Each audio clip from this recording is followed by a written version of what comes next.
الحمد لله وكفى وسلام على عباده الذين اصطفى أما بعد فأعوذ بالله من الشيطان الرجيم بسم الله الرحمن الرحيم كل نفس ذائقة الموت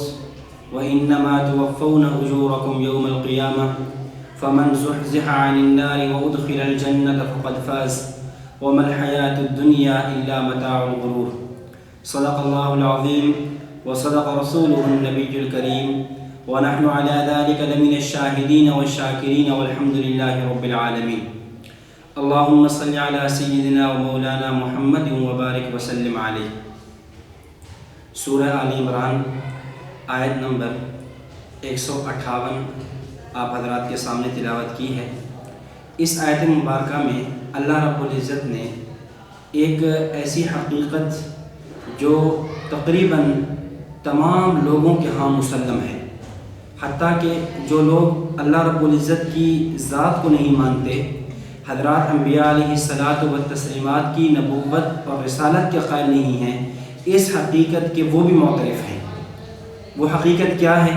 فرمایا کل نفس ذائقۃ الموت، ہر نفس نے، ہر زیرو نے موت کا ذائقہ چکھنا ہے. دنیا میں آنے والا کوئی انسان یہ ممکن نہیں ہے کہ اس پہ موت نہ آئے. جو بھی انسان دنیا میں آیا ہے ایک نہ ایک دن ضرور بضرور اس انسان نے اس دنیا فانی کو چھوڑ کر جانا ہے اور اللہ رب العزت کے دربار میں حاضر ہونا ہے. تو آج کی اس نشست میں، آج کی اس درس قرآن میں اس آیت کی مناسبت سے 3 باتیں سمجھنا ضروری ہیں. نمبر 1 موت کی حقیقت. نمبر 2 موت کو یاد کیا جائے اس کے فوائد کیا ہے. اور نمبر 3 موت کو یاد کرنے کا طریقہ کیا ہے. جہاں تک پہلی بات کا تعلق ہے موت کی حقیقت، وہ ایک ایسی اٹل حقیقت ہے جس سے کسی کو انکار نہیں. ہر آدمی سمجھتا ہے، ہر آدمی جانتا ہے کہ موت آنی ہے، موت سے انسان بچ نہیں سکتا. اگر موت سے انسان کو بادشاہت بچا سکتی تو فرعون جیسا بادشاہ انا ربکم الاعلی کے دعوے کرنے والا وہ موت سے بچ جاتا. حالانکہ موت سے وہ بھی نہ بچا، ایک وقت آیا موت کے گھاٹ وہ بھی اتر گیا. اگر دولت کی وجہ سے انسان موت سے بچ سکتا تو قارون جیسا آدمی جس کے بارے میں قرآن کریم نے کہا لَتَنُوءُ بِالْعُصْبَةِ أُولِي الْقُوَّةِ، اتنی بڑی طاقت اور دولت کا مالک کہ بڑے بڑے اونٹ اس کی دولت کو اٹھانے والے، وہ بھی موت کے ہاتھوں چلا گیا. اسی طرح اگر کوئی آدمی اپنی حکمت کی بنیاد پہ، اپنی ڈاکٹری کی بنیاد پہ موت پہ بچ سکتا تو بڑے بڑے اطباء حکماء گزرے ہیں کہ دنیا حکمت میں، دنیا طب میں ان کا فلسفہ اور شعرہ ہے. حکیم ارسطو، حکیم جالینوس، سقراط، افلاطون، بڑے بڑے لوگ، کوئی بھی نہیں بچ سکا. اسی طرح کائنات کی جو مقدس ترین شخصیات ہیں وہ ہیں حضرات انبیاء علیہ الصلاۃ والتسلیمات. اور پھر ان تمام میں افضل جو وجہ تخلیق کائنات ہیں، امام الرسل، سید الاولین والآخرین، خاتم النبیین والمرسلین، حضرت محمد رسول اللہ صلی اللہ علیہ وسلم. ایک وقت آیا کہ وہ بھی اپنی دنیا میں عمر مبارک کے 63 سال پورے فرما کر اس دار فانی سے دار باقی کی طرف رحلت فرما گئے. تو یہ ایسی حقیقت ہے جس سے کوئی انکار نہیں ہے. اور بڑے بڑے لوگ آئے دنیا کو چھوڑ کر چلے گئے. حکیم الامہ، مجدد الملہ، حضرت مولانا اشرف علی تھانوی صاحب رحمۃ اللہ علیہ کے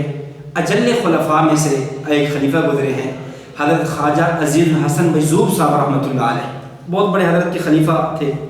تو انہوں نے اس کو، موت کی حقیقت کو، دنیا کی بے ثباتی، دنیا کی ناپائیداری، فنا ہونا، اس کو ایک نظم کے اندر، اشعار کے اندر بند کیا. فرماتے ہیں کہ جگہ جی لگانے کی یہ دنیا نہیں ہے، جگہ جی لگانے کی یہ دنیا نہیں ہے، یہ عبرت کی جا ہے، تماشا نہیں ہے. ملے خاک میں اہل شاں کیسے کیسے، ملے خاک میں اہل شاں کیسے کیسے، مکیں ہو گئے لا مکاں کیسے کیسے، ہوئے نامور بے نشاں کیسے کیسے، زمین کھا گئی آسماں کیسے کیسے. جگہ جی لگانے کی یہ دنیا نہیں ہے، یہ عبرت کی جا ہے، تماشا نہیں ہے. اجل نے چھوڑا نہ کسرا اور نہ ہی دارا، اجل نے چھوڑا نہ کسرا اور نہ ہی دارا، اسی سے سکندر صفاتے بہارا، ہر ایک کیا کیا حسرت سدھارا، ہر ایک چھوڑ کر کیا کیا حسرت سدھارا، پڑا رہ گیا سب یہیں ٹھاٹھ سارا، جگہ جی لگانے کی یہ دنیا نہیں ہے، یہ عبرت کی جا ہے تماشا نہیں ہے، تجھے پہلے بچپن نے برسوں کھلایا، تجھے پہلے بچپن نے برسوں کھلایا، جوانی نے پھر تجھ کو مجنون بنایا، بڑھاپے نے آ کر کیا کیا ستایا، اجل کر دے گی تیرا بالکل صفایا، جگہ جی لگانے کی دنیا نہیں ہے، یہ عبرت کی جا ہے تماشا نہیں ہے۔ حقیقت یہی ہے کہ بس یہ انسان کی مختصر سی زندگی ہے، ایک وقت آنا ہے، زندگی نے ختم ہو جانا ہے اور انسان نے اس دنیا کو چھوڑ کر چلے جانا ہے۔ اب دوسری بات، جب یہ زندگی موت نے ختم ہونا ہے، زندگی ختم ہو جانی ہے، موت ایک پل ہے جو دنیا اور آخرت کے درمیان ملاتا ہے، تو اس کے بعد یہ زندگی شروع ہو جانی ہے۔ شاعر مشرق علامہ اقبال نے سمجھایا کہ غافل نے سمجھا ہے، غافل سے مراد کافر، غافل نے سمجھا ہے موت کو اختتامی زندگی ہے، یہ شامی زندگی صبح دوامی زندگی۔ غافل کافر یہ سمجھتا ہے کہ بس یہ دنیا کی زندگی ختم، اس کے بعد آگے کوئی زندگی نہیں ہے، یہ زندگی ختم، آگے کوئی جہان نہیں ہے، آگے اللہ کے سامنے کوئی پیش ہونا، یہ چیزیں نہیں ہیں۔ لیکن مسلمان یہ سمجھتا ہے کہ ہے یہ شامی زندگی صبح دوامی زندگی، موت کے آنے پہ جہاں ایک زندگی کا سورج غروب ہو رہا ہے وہاں دوسری زندگی کا سورج طلوع ہو رہا ہوتا ہے۔ تو اب اس کے بعد اللہ کے دربار میں جو حاضر ہونا ہے اور اپنے اعمال کے انسان نے اپنے اعمال کا جواب دہ ہونا ہے، تو اس لیے انسان کو اس وقت کو یاد رکھے، موت کے بعد کی زندگی کو یاد رکھے اور موت کو یاد کرتا رہے اور موت کے بارے میں غور و فکر رہے۔ اس لیے موت کو یاد کرنے کا طریقہ کیا ہے، کس طرح انسان کے سامنے جو ہے وہ موت کا خیال رہے، اس کے لیے صوفیاء کرام نے کئی طرق لکھے، کئی طریق لکھے کہ جس سے انسان کے سامنے اس کی موت سامنے رہے۔ ان میں سے ایک طریقہ یہ ہے انسان کثرت سے جنازوں میں شرکت کرے، کثرت سے قبرستان کی زیارت کرے، وہاں قبرستان پہ جائے، قبروں میں جا کر دیکھے اور دیکھے کتنے بڑے بڑے اپنے زمانے کے بادشاہ، اپنے زمانے کے جبابرہ، مال و دولت، جو اپنے سر پہ، اپنے جسم پہ ایک خاک کا ذرہ برداشت نہیں کیا کرتے تھے، آج جو ہے من و مٹی کے نیچے یہ لوگ آرام کر رہے ہیں۔ جنازوں میں شرکت کریں۔ حکیم لقمان نے اپنے بیٹے ساران کو کئی وصیتیں فرمائی، ان میں وصیت یہ بھی تھی، اے میرے بیٹا، اے میرا لخت جگر، اے میرے فرزند ارجمند، جنازوں میں کثرت سے شرکت کیا کر، غمی کی محافل میں کثرت سے شرکت کیا کر، اس لیے کہ لأنہا تذکر الآخرہ، یہ جنازے، یہ قبرستان، یہ موت، یہ قبور، یہ انسان کو آخرت کی یاد تازہ کرتی ہیں، اور خوشی کی، لہو و لعب کی، شادی و تقریبات کی محفل سے گریز کیا کر، اس لیے کہ ان محافل میں انسان آخرت کو، عام طور پر انسان کو آخرت یاد نہیں رہتی۔ اس لیے ایک طریقہ یہ ہے کہ انسان جو ہے جنازوں میں کثرت سے شرکت کیا کرے، اور اس طرح ایک طریقہ یہ ہے کہ انسان موت کو یاد کرنے کے لیے مراقبہ کرے۔ مراقبہ کا کیا مطلب؟ یہ ایک صوفیاء کی اصطلاح ہے، مراقبہ کا معنی یہ ہے کہ رات سوتے ہوئے یا کسی وقت بھی، لیکن بہتر یہ ہے کہ رات سوتے ہوئے، عام طور پہ جب ایک اندھیرا سا چھا جاتا ہے، ایک سکون سا ہوتا ہے، سارے یعنی لوگ سوئے ہوئے ہوتے ہیں، اس وقت انسان ایک تصور کی دنیا میں ایک تصور کرے، ایک سوچے، اور گویا یہ ایک اپنے اوپر ایک کیفیت سی اپنائے کہ میرا آخری وقت ہے، میں بستر مرگ پہ پڑا ہوں اور میں یوں لیٹا ہوا ہوں، اور میرے آس پاس میرے رشتہ دار، میری اولاد، بھائی بہن، بیوی، بچے، سارے آس پاس بیٹھے ہوئے ہیں، اور بس ڈاکٹر یہ کہہ چکے کہ اس آدمی کا وقت آخرت آ چکا ہے، اس آدمی کی اب زندگی کی امیدیں ختم ہو چکی ہیں، عنقریب اس کی زندگی کا یہ چراغ ہے، یہ بجھنے والا ہے، یہ دیا جو ہے نا یہ بجھنے والا ہے۔ تو یہ اس کیفیت کے ساتھ پھر اچانک دیکھے، یہ تصور کرے کہ اسرائیل علیہ السلام فرشتوں کی جماعت کے ساتھ آ چکے، انہوں نے میری روح قبض کر لی. میرے سر کے پاؤں کے ناخن سے لے کر سر کے بال تک کی جو جتنی روح تھی وہ نکل چکی ہے، اور میں یوں بے حس و حواس جو ہے اپنے اس بستر پہ پڑا ہوا ہوں. میرے آس پاس لوگ رو رہے ہیں اور میرے بارے میں اعلان ہو چکا ہے مختلف مساجد کے اندر کہ فلاں ابن فلاں دنیا سے جا چکا ہے، اور اب وہ میرے رشتہ داروں کو اطلاع ہو چکی ہے، وہ آ رہے ہیں اور آ کر جو ہے میرے کفن دفن کی تیاریاں شروع ہو گئی. ادھر درزی کو حکم دے دیا گیا وہ میرا کفن بنائے، اور ادھر زمین قبر کھودنے والے کو حکم دے دیا گیا کہ وہ قبر کی کھدائی کا سامان تیار کریں. چنانچہ کچھ لوگ قبر کی کھدائی میں لگے ہوئے ہیں، ادھر میرا کفن کا انتظام ہو رہا ہے، اور مجھے پھر اٹھایا جا رہا ہے، مجھے غسل دیا جا رہا ہے، اور مجھے غسل دینے کے بعد جو ہے مجھے کفن میں لپیٹا جا رہا ہے، اور پھر مجھے قبرستان میں جنازہ گاہ کی طرف لے کر جا رہے ہیں. اور وہاں پر جنازہ گاہ میں پہنچ کے مجھے جنازہ پڑھ کے مجھے قبر کے اندر دفن کیا جا رہا ہے، اور اکیلا ایک بالکل چھوٹی سی قبر، اور جہاں بمشکل انسان کا جسم آتا ہے وہاں مجھے رکھ دیا گیا. میرے اوپر جو ہے اینٹیں برابر کر دی گئی، زمین برابر کر دی گئی، میرے اوپر مٹی ڈال کر میری جتنے رشتہ دار ہیں اعزا قارب ہیں یہ سارے واپس آ چکے ہیں، اور اب میں قبر میں اکیلا پڑا ہوں. رات کی تاریکی ہے، رات کی تنہائی ہے،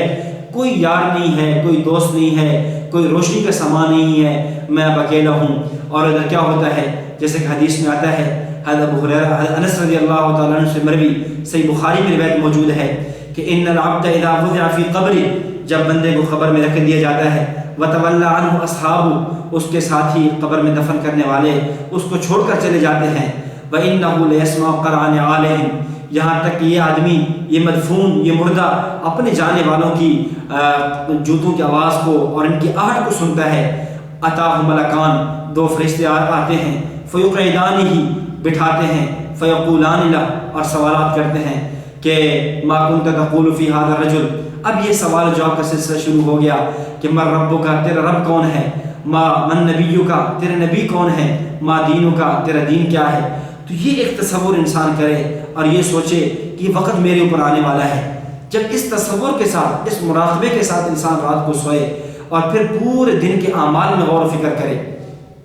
کہ میں نے آج دن بھر کے اندر جو اعمال کیے، کیا میرا کوئی ایسا عمل تو نہیں تھا کہ جس کی وجہ سے مجھے قبر میں عذاب ہو. میں نے دن کے اندر نماز تو نہیں چھوڑی کہ جس نماز کی وجہ سے قبر میں میرے اوپر جو ہے ازدہا مسلط ہو جائے. رمضان المبارک کا مقدس مہینہ، میں نے رمضان کا روزہ چھوڑ کر حالت افطاری میں بغیر کسی رخصت کے، بغیر کسی عذر اور مجبوری کے میں رمضان کا روزہ چھوڑ گیا اور میں قبر میں جا پہنچا، کہیں ایسا تو نہیں ہے. اس لیے انسان اس تصورات اور ان چیزوں کے غور و فکر سوچ کے ساتھ جو مراقبہ کرے اور پھر جو ہے انسان رات کو سو جائے اور پھر اگلے دن یوں گزارے، پھر اس طرح دوسرا دن، تیسرا دن یوں مراقبہ کرتا رہے، تو اس میں آدمی کو موت کی یاد رہے گی، موت سامنے رہے گی، اور آخرت کی گھاٹیوں کو سامنے رکھے، قیامت کے مناظر کو سامنے رکھے کہ وہ دن جس کے بارے میں قرآن نے کہا کہ وہ دن آنے والا ہے. اذا الشمس کورت، یہ سورج نے بے نور ہو جانا ہے. اذا النجوم انکدرت، یہ ستارے جھڑ جائیں گے، ختم ہو جائیں گے. اذا الجبال سجرت، یہ پہاڑ اڑا دیے جائیں گے. وَإِذَا الْعِشَارُ عُطِّلَتْ، یہ جو جانور ہیں ان کو جمع کر دیا جائے گا. اور اسی طرح وَإِذَا الْبِحَارُ سُجِّرَتْ، یہ جو سمندر ہیں ان کو آگ لگا دی جائے گی. انسان سوچے وہ دن جب میں نے اللہ کے سامنے کھڑا ہونا ہے، ایسا سخت ہولناک ترین دن کہ جس دن کے بارے میں فرمایا کہ یوم یفر المرء من اخیہ، بندہ اپنے بھائی سے بھاگ رہا ہے، وامہ وابیہ، اپنی ماں سے بھاگ رہا ہے، اپنے باپ سے بھاگ رہا ہے، وصاحبتہ وبنیہ، اپنی بیوی سے، اپنی اولاد سے بھاگ رہا ہے. یہ کیفیات کے سامنے رکھی. اس طرح وہ دن جس دن کے بارے میں قرآن نے کہا یا ایھا الناس اتقوا ربکم، اے لوگ اپنے رب سے ڈرو، ان زلزلۃ الساعۃ شیء عظیم، قیامت کا زلزلہ، قیامت کی ہولناکی بڑی سخت ہولناکی ہے. ایسی ہولناکی یوم ترونھا تذہل کل مرضعۃ عما ارضعت، آپ دیکھو گے کہ دودھ پلانے والی عورت اپنے دودھ پیتے بچے کو بھول جائے گی. وتضع کل ذات حمل حملها، حامل عورت اپنے حمل کو جن دے گی. وتری الناس سکارا، آپ کو یوں لگے گا کہ لوگ شاید نشے میں ہیں. وما هم بسکارا، لیکن وہ نشے میں نہیں ہوں گے. ولیکن عذاب اللہ شدید، لیکن اللہ تعالیٰ کا عذاب بڑا سخت ہوگا۔ تو یہ تصورات، یہ ہے مراقبہ، یوں سوچے اور انسان جو ہے اپنے دن بھر کے اعمال کو بھی دیکھے اور اپنے دن بھر کے نیکیوں کو بھی، برائیوں کو بھی دیکھے۔ اگر جو برائیاں ہیں ان پہ اللہ تعالیٰ سے معافی مغفرت طلب کرے، اور جو دن بھر کی جو نیکیاں ہیں اس پہ اللہ تعالیٰ کا شکر ادا کرے، اور اس پہ اللہ تعالیٰ سے مقبولیت کی، قبول ہونے کی دعا کرے، اور امید رکھے کہ اللہ رب العزت میری نیکیوں کو قبول فرمائے گا۔ تو یہ موت کی یاد کرنے کا طریقہ یہ ہے کہ انسان جو ہے موت کو یوں مراقبہ کرے، کثرت جنازوں میں شرکت کرے۔ حدیث مبارک میں ہے، حضرت ابو ہریرہ رضی اللہ تعالیٰ عنہ فرماتے ہیں، جامع ترمذی میں روایت موجود ہے، نبی علیہ الصلوۃ والسلام نے فرمایا اکثروا ذکر ہادم لذات الموت، لذتوں کو توڑ دینے والی چیز، لذتوں کو ختم کر دینے والی چیز، لذتوں کا قلع کما کر دینے والی چیز وہ موت ہے، اس کو بکثرت یاد کیا کرو، ہمیشہ سامنے رکھو۔ یہ آج جو ہے انسان گناہوں پہ جری ہو جاتا ہے، انسان کبھی ظلم کر رہا ہے، کبھی کسی کا ناحق مال لوٹ رہا ہے، کبھی غریب بیواؤں پہ ظلم ہو رہا ہے، یتیموں کا مال چھینا جا رہا ہے، اور مختلف قتل و غارت ہو رہی ہے۔ اس کی بنیاد یہ ہے کہ انسان کے سامنے موت نہیں ہے۔ اگر آدمی کے سامنے موت ہو، یہ حاشیہ خیال، زاویہ خیال کے اندر یہ بات ہو کہ میں آج جو بھی کر لوں، ایک وقت آنا ہے، اس موت نے مجھے ختم کر دینا ہے، میں نے اپنے رب کے دربار میں حاضر ہو کر اپنے ان اعمال کا جواب دہ ہونا ہے۔ اس لیے اگر انسان موت کو یاد رکھے تو یہ گناہوں پر یہ جرأت ہی ختم ہو جاتی ہے، گناہوں سے بچنا بہت آسان ہو جاتا ہے۔ کتب تاریخ میں، کتب سیرت میں واقعہ موجود ہے کہ حضرت عبداللہ بن عمر رضی اللہ تعالیٰ عنہ ایک مرتبہ باہر نکلے سفر کے لیے، مدینہ منورہ سے باہر ایک جنگل میں پہنچتے ہیں، وہاں دیکھا کہ ایک چرواہا وہ بکریاں چرا رہا ہے۔ تو حضرت عبداللہ بن عمر رضی اللہ تعالیٰ عنہ کے ساتھ جو مزید صحابہ کرام تابعین کا قافلہ تھا، تو ان کو بھوک لگی، تو ان کے دل میں آیا کہ ہم اس چرواہے سے ایک بکری قیمتاً خرید لیں اور اس کو پھر ہم اپنے استعمال میں لیں۔ تو انہوں نے چرواہے کو کہا کہ آپ ایک بکری ہمیں بیچ دیں۔ چرواہا کہنے لگا کہ یہ بکریاں میری نہیں ہیں، یہ مالک کی بکریاں ہیں، تو میں آپ کو نہیں بیچ سکتا۔ حضرت عبداللہ بن عمر رضی اللہ تعالیٰ عنہ نے بطور امتحان کی اور اس آدمی کا تقویٰ اور صلاحیت چیک کرنے کے لیے فرمایا کہ اے چرواہا، آپ ایک بکری ہمیں دے دیں، اس کی قیمت اپنے پاس رکھ لیں، شام کو جب مالک پوچھے تو یہ کہہ دینا کہ بھیڑیا آیا تھا اور وہ بکری لے گیا۔ تو عام طور پہ ہوتا ہے کہ بھیڑیا بکری لے جایا کرتے ہیں، تو مالک نے آپ کو کیا کہنا ہے؟ تو چرواہا نے فوراً جواب دیا این اللہ، اللہ کہاں جائے گا؟ این اللہ، اللہ کہاں جائے گا؟ یعنی حضرت عبداللہ بن عمر رضی اللہ تعالیٰ عنہ بہت حیران ہوئے کہ چرواہے کے سامنے آخرت، اللہ، موت، قبر، حشر، کس حد تک اس کے دل کے اندر یہ بات پختہ اور راسخ ہو چکی ہے کہ اس موقع پہ بھی وہ کیا کہہ رہے ہیں؟ این اللہ، اللہ کہاں جائے گا؟ اب موت سامنے تھی تو بظاہر آدمی ایسا اسباب اختیار کرنا چاہتا ہے کہ میں کسی کا مال لوٹ لوں، کوئی چیز میں کسی چیز میں خیانت کر لوں، دغا کر لوں، فریب کر لوں، لیکن چونکہ موت سامنے تھی اس لیے خیانت نہیں، اور فوراً کہا، کیا کہا؟ این اللہ، اللہ کہاں جائے گا؟ تو اس لیے میرے عزیز بھائی اور دوستو، ہم رمضان المبارک کی مقدس گھڑیوں میں، ان مقدس ساعات کے اندر ہم اس بات کو سامنے رکھیں، اپنی موت کو سامنے رکھیں، موت کا مراقبہ کرتے رہیں، موت کو یاد کرتے رہیں، اور اس کے بارے میں ہر وقت غور و فکر رہے، اور اللہ رب العزت کی سامنے حاضری، قیامت ہے، پل صراط ہے، جنت ہے، جہنم ہے، جتنے بھی آخرت کے بعد کی جو مناظر ہیں ان کو سامنے رکھیں گے تو انشاءاللہ ہماری زندگی کا رخ صحیح ہو جائے گا، ہماری زندگی میں گناہ ایسے سے ختم ہونے شروع ہو جائیں گے، اور ہماری زندگی انشاءاللہ نیکیوں کے راستے پر چلنی شروع ہو جائے گی۔ تو اللہ تعالیٰ سے دعا ہے کہ اللہ رب العزت ہمیں صحیح معنوں میں نیک اعمال کرنے کی توفیق عطا فرمائے، اور ہمیں ہمتاً موت کی فکر میں، موت کی تیاری کرنے کی توفیق عطا فرمائے، اور ہمیں ایسے اعمال اختیار کرنے کی توفیق عطا فرمائے جو اعمال ہمارے لیے قبر میں، حشر میں، پل صراط میں ہمارے لیے مفید ہوں۔ اللہ رب العزت ہمیں صحیح معنوں میں